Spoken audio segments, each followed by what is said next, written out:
Assalomu alaykum YouTube kuzatuvchilari, rekord firmamizga tegishli mana shunday rekord kompressorimizni bugun obzorimizni ko'rib chiqamiz akalar. Juda ham zo'r, sifatli narsa bo'ladi. Misal motkali motori ham, ko'ryapsizlar, motor kattaligini ham. Bu 5 shumli, mana bu yerlarda bo'ziqlari bo'lmaydi. Buni ishlash holatini bitta ko'rib o'tamiz. Buni tokka ham suqoldi akalar, mana bu yerda toklarni ham kirib turgan tokni ko'rsatib turadi. Bemalol. Xo'p, buni bitta ishlash holatini ko'ramiz. Bismillah. Ovozi ham juda past bo'ladi.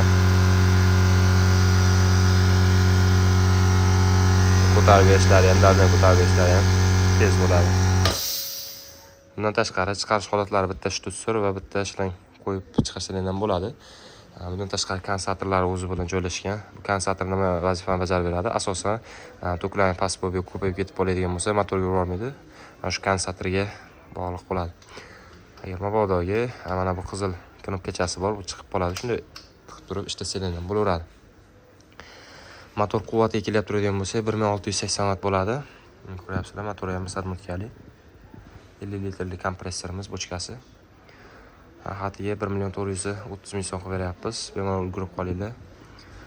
O'g'ilcha aka-ukalarimiz uchun, usta akalarimiz uchun ham bemalol hal qilishlar mumkin. 12 viloyatga dastavka xizmatlarimiz bilan bor.